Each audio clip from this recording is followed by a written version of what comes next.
కృష్ణుడు వర్సెస్ శివుడు మరచిపోయిన యుద్ధం.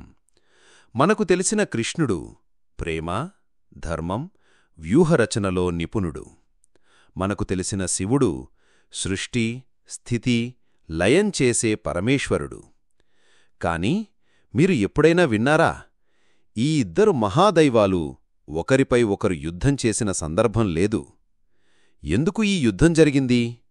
ఎవరు గెలిచారు? ఏ రోజు జరిగిందేమిటి? వింటే మీ మనసు కదిలిపోతుంది. మహాభారతం తరువాత కాలం. కృష్ణుడు ద్వారకలో రాజ్యాన్ని పాలిస్తున్న సమయం. ఒకరోజు బాణాసురుడు అనే శక్తివంతమైన అసుల రాజు గురించి వార్తలు వ్యాపించాయి.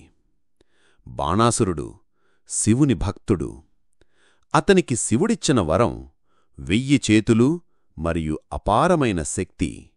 బాణాసురుడి కుమార్తె ఉష అనిరుద్ధుడిపై ప్రేమలో పడింది. అనిరుద్ధుడెవరు? కృష్ణుని మనవడు.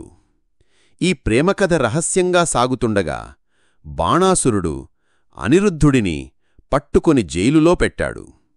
దీనితో కృష్ణుడు ఆగ్రహంతో బాణాసురుని రాజ్యంపై దాడి చెయ్యాలని నిర్ణయించుకున్నాడు. కృష్ణుడు, బలరాముడు సేనలతో కలిసి బాణాసురుని నగరం శోణితపురి వద్దకు చేరుకున్నాడు. కృష్ణుడు బాణాసురునిపై దాడి చేశాడు. కాని బాణాసురుడు కూడా 1000 చేతులతో అపారమైన శక్తితో ఎదురొడ్డి యుద్ధం చేశాడు. యుద్ధం భయంకరంగా సాగుతుండగా బాణాసురుడు శివుని ప్రార్థించాడు. తన ప్రాణాలను రక్షించమని శివుని పిలిచాడు. శివుడు తన భక్తుని పిలుపుకు స్పందించాడు. నందివాహనంపై త్రిశూలం చేతపట్టుకోని యుద్ధరంగంలోకి దిగాడు. ఇదే ఆ మహాక్షణం. కృష్ణుడు వర్సెస్ శివుడు. యుద్ధరంగం ఆకాశమంత ధుమ్ముతో కమ్ముకుంది.